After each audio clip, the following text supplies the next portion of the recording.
Olá a todos, meu nome é Flávio Pedron e sou professor do mestrado em Direito da UniFG, lecionando a cadeira Teoria dos Direitos Fundamentais.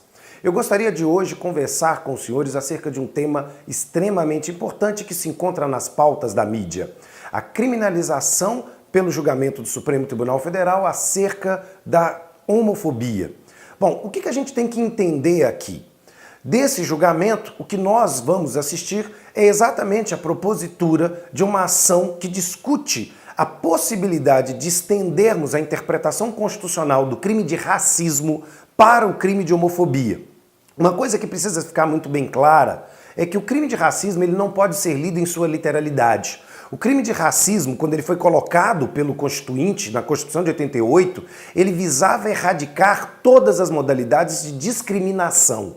Ou seja, as discriminações baseadas em preconceito devem ser eliminadas da sociedade brasileira, com o propósito exatamente de fazer a nossa sociedade uma sociedade mais solidária e fraterna.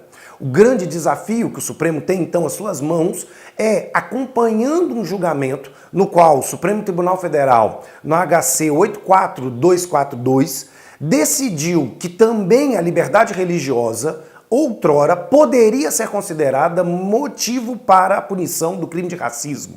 Então, se o Supremo Tribunal Federal segue essa mesma linha, onde ele diz que, no caso daquele HC, um editor de livros neonazistas no Rio Grande do Sul inicia todo um processo de ofensa à comunidade judaica, e o Supremo Tribunal Federal vai dizer: este é um ato de racismo. Mesmo que judeu não possa ser considerada tecnicamente raça, e o Supremo considera isso, ele reforça a ideia de que o crime de racismo foi inserido na Constituição como um mecanismo de combate ao preconceito. E agora esse combate ao preconceito ele precisa de um novo capítulo, ele precisa ser estendido exatamente para aquelas minorias, para as pessoas em situação de vulnerabilidade.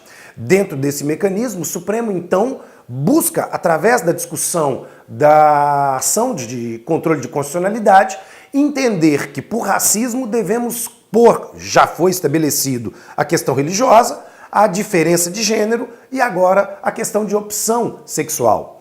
É inegável que os LGBTs sofrem aqui na nossa sociedade um preconceito e uma violência que não é muitas vezes meramente simbólica, não é uma violência por uma caricatura da mídia ou mesmo por palavras nas ruas. A violência é real. O Brasil tem um alto índice de assassinatos por motivos meramente homofóbicos.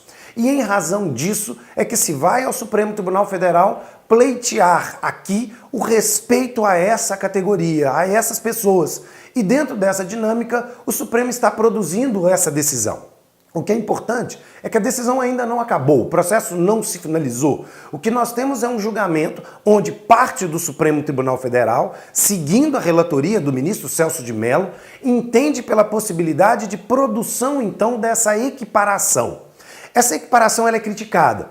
Os autores do direito penal vão dizer que o direito penal tem que se basear ou se lastrear numa interpretação essencialmente literal. Então, se o texto fala raça, eu só poderia punir em razão de discriminações raciais.